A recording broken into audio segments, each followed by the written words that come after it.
Hello and good evening, and welcome back to the Council of Men, brought to you by the White Feather Project.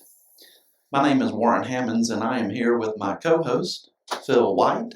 Hello. And we have an exciting session planned for you today. We're actually going to do a personal interview with Phil. Phil brings a whole lot of experience and expertise into this project from the perspective of working with men and boys. So, since our focus is on engaging men in the conversation regarding race reconciliation, racial justice, we thought we would at least start this part of the conversation with Phil and focus this session on why it's important to engage men. So let's just start right out. I'd like to say thank you for being here, not only as my co-host, but as the authority on the subject tonight. A big turn. And in starting out, I'd just like to ask you, why or how did you take such a personal interest in working with boys and men? You know, it's there's a phrase that those of us that have been able to do this work over the years, and it has become a bunch of comrades throughout the state of Virginia that I've been able to interact with, and we all have come to the conclusion that we don't choose this type of work. This type of work chooses you. And it's something that has a kind of spiritual ministry to it, and a certain component in regard to this work. And I was asked to, when I was doing social work here in Central Virginia, I was asked to go with the director of the agency I was with to the Department of Social Services in Virginia Beach. And that was about 2000. We did that. And it was from that interaction with those brothers there who had a fatherhood program. And to my knowledge, it was the only one in Virginia at that point, which is now the oldest program. We went there, and it was from that contact with watching those men in that group setting that really changed my life and changed my partners that was there with us from that day forward. And we knew we needed to bring that type of program back here to Central Virginia so that men could have a place to come and deal with so many multiple issues that men experience as fathers, as men here in the country. So that's how it opened up for me. And I got involved with that and started doing research and just led to building a program that we went operational in 2003 and has pretty much kind of been a significant part of my life since that time. So that's how I got started. And I'm sure we'll talk a lot more about men and specifically, and how men deal with issues of difficulty, as we will get into. But let me move a little bit and ask a question of if you think we're doing well raising our sons. It's been a lot of research done on how we are doing it in America as far as raising boys. And I guess the short answer to that is we can do better. And I think it's not intentional in regard to how parents raise boys, but it results in a lot of disconnect that we see in regard to our emotional development. And our boys, when you think about this whole sense of our boys, you know, it's just this thing of being tough, and we start talking to our boys in that way at a very young age, and that kind of training carries on into when we talk about boys and teenagers and adult men and fathers. Those what we call that social conditioning of boys that starts so early can result in a lot of negative consequences, because when you start telling little boys don't cry, toughen up, man up, all that kind of stuff, it really limits their ability to be comfortable with their emotions. And the sad part about that is that most boys, you enter into you get into your teenage years and you get into relationships and you try to date girls and you don't realize that relationships it's an emotional event. That's all relationships are. It's just all the elements of your emotionality. But we're not being allowed to to display a range of emotions as boys and men. So no, I guess the short answer is that we need to do better in regard to allowing boys to be emotionally free. If I had to do it over with even with my own son, I would I would be more conscious of his emotional state. When we would ask our boys in particular, how you feeling, and the universal response is, I'm all right, and then we leave it at that. You see, rather than saying, well, let's talk about it. Let's sit down and talk. Now, how was school today? It was okay. And, those kind of responses really doesn't get at the heart of what's really going on with us as boys and men.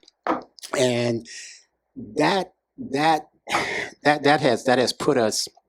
You heard me talk a lot about this box, this man box, and that term was introduced many years ago by Paul Kivel of the Oakland Men's Project, and Paul is still active in the work that he's doing. And that he was the first one that I got that term from, the man box. And then Tony Porter and Ted Bunge out of New York, they called to men, did a lot of work, a lot of workshops, a lot of training around this man box. And it does kind of speak to this thing that we are not conscious of some of the damage that we are doing to boys as it relates to their emotional development. So we got a lot of work still to do in regard to that. Okay. Yes. Mm-hmm. Well, that actually leads to a whole wealth of questions. You just answered that question, and I have several more to ask. But and I want to come back to the man box in just a moment. Okay. But before I go there, let me deal with that social, the whole socializing aspect that you brought first. Mm-hmm. So when you do hear phrases like "just man up," yeah, or when you hear phrases like "oh, just be a man," yeah, right. Are we doing our boys or other men a disservice by saying those, or how would you deal with that? Are you suggesting don't even go there? I was last week. I was listening to a interview on this podcast. I guess called a podcast, The Breakfast Club, and they had this brother on the show, brother by the name of Jason Wilson from Detroit, and he's gotten a lot of attention in regard to him addressing this particular issue. And he said exactly what I normally had concluded too when we talk about this man up and be a man, that it's hard to try to be something you don't really know what it means to be. You could have a room full of 10, 15, 20 men and ask them to define what constitutes a real man, or what's a man. You're probably going to get 20 different definitions of what it means to be a man. It is such an elusive term that I have concluded over the years in my work and research that I try to get men stop saying that, as far as man up and I'm a grown man. Because I used to always ask guys, what constitutes you being a grown man? Is that more than just being a man? Men say I'm a grown man. What does that mean? And a lot of men just contribute that to material stuff, performing. When I had my first kid, when I got my first car, when I got my first apartment, when I got my first job, all of that stuff. Again, totally separated from the emotional welfare of themselves as a physical creature. So man up is, to me, it's like chasing the wind. It's like you trying to get somewhere with something that you really can't really define what it means and what state in your life. If I had to put a number on it, I don't think we as men, particularly in America, kind of get to a sense of being somewhat comfortable with being a male and being a person, being a son, being a father, being a friend, till we probably get later on, late 30s, early 40s, before we settle down to a sense of just having some sense of consistency. in our lives. So it's very elusive, and I don't think we can really define when we start using terms like man up. It's a cute term, but it doesn't give men any sense of direction, so to speak, as to what it is that I'm supposed to be doing to meet that definition of man up. Yeah, well, Yeah. thank you. And it's obvious that when we use those phrases in our lives, man up or be a man, we're using them from more of a negative perspective, like change something about what you're doing now, whether or not it's crying or whether or not it's showing our vulnerable, tender side, which may not be well thought of in society by collective men. So we're using it more as a negative. So I do want to go back to the man box now. Okay. So you've mentioned it a couple of times, a couple of times tonight, and even in our first session, you mentioned the man box. Explain a bit more about what you mean by that. It's these the term social conditioning is these expectations that start early with boys. It's like, you remember when you have a son, I have a son, and most guys that I know that have, or they find out, they go to the doctor and they find out that when the wife is carrying the baby that, oh, it's going to be a boy. That creates a certain energy in fathers that it's taking them to a whole nother level of expectation. I'm gonna have a son. I gotta get ready. I've heard so many men that get so excited. I'm having a son. I got my first son. It's okay, and it's like having a daughter that's a more nurturing type of experience for fathers. Taking care of my daughter. I'm gonna be her protector, and men say stuff like, "Got to make sure keep my gun by the door," just all that kind of jokingly stuff they say, but keep the boys away and all that. So you're gonna protect your daughter, but when it comes to having a son, it's all about preparing him to deal with life, or deal with the street, just deal with some of the challenges you're going to face walking in this space in America as a man. And you got to get him ready. Because you almost anticipated that he's going to have some challenges. We want to get him ready for that. So yeah, we and that man boxing. That's when we put our boys in there at an early age, and it's the expectations are so vast, and it creates challenges that many boys would never ever meet. You see, so it from the very beginning, and it's not intentional. It's not intentional. It is meant to try to prepare them and help them. But in our mythology of what constitutes reaching that term of being a strong man, we create a lot of holes in their soul, and that man box is symbolism of that trying to keep a young boy, a teenager, in this world of expectations that really is more harmful than good. Okay. Yeah. And it's a box that we create. Society or the culture of men, yes, because of our expectations of what manhood should be. Yeah. But it's really a false box. That's a good term to use. It's a false box, because you cannot, or we should not limit a person's potentials to be whatever they want to be, however they want to be creative, however they want to explore their world as a male. And the same thing for females. But we kind of want to box them in.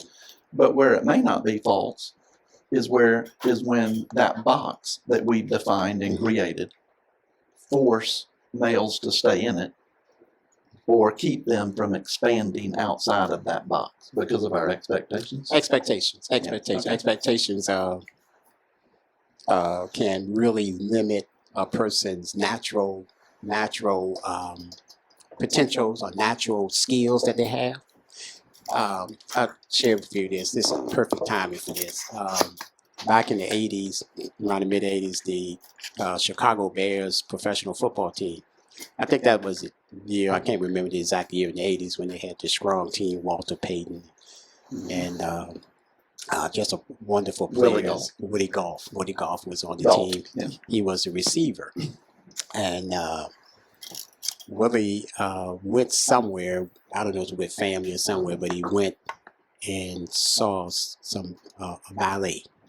Saw ballet, and he got totally fascinated by the male dancers, just how their physicality and their physique, and they just look. It was just a perfect model of an athlete, and he was amazed at how skillful and graceful they were able to leap from a flat-footed on the floor to just jump several feet and land like a bird on the ground. And being a receiver, and for people that know this game called football, every position has a certain skill base. And as a wide receiver, you're taught early that you go get the ball. You don't wait for the ball to come to you. You catch it at its highest point. So you got to go up and get it. So he got fascinated by what he was watching in this ballet, that this brother started taking ballet lessons. He started taking ballet lessons. And then my further research, I think the wide receiver from Pittsburgh Steelers back in the day, Lynn Swan, he started taking ballet lessons. And several other NFL players started taking ballet lessons. So Mr. White here, doing my groups, I started using that as an exercise with the men. And I would just say to them, what did your boy come home one day, Dad, and he says to you, hey, Dad, hey, I want to take some ballet lessons. How would you feel? Oh, Lord, please. Ooh, that was a tough moment. Because the men, no, my boy, son. not my son. Ballet, what you talking about, Mr. White? No, my boy, no, ballet. And when I would explain to them what we learned from Willie's experience, it softened them some. But initially, it was major rejection. Wow. Stereotypes, and we talk about just stereotyping people. Yeah. That box. Trying to keep them in the box. Okay. So we want to break outside that box. Got to get out of that box. That box is a hazardous place to be. Yeah. And unfortunately, a lot of men stay in that box for their entire lives, and it just limits you in so many areas of your life. And of course, our other focus of this whole conversation, not just on men, but on race, it's going to create even a little bit more of a challenge to be vulnerable, to be open. Yes. Maybe to show some tenderness off and on, because race issues present those difficulties, yes. More barriers, right. More divides that we're going to have to help conquer or help get over. So outside the man box. Yes. So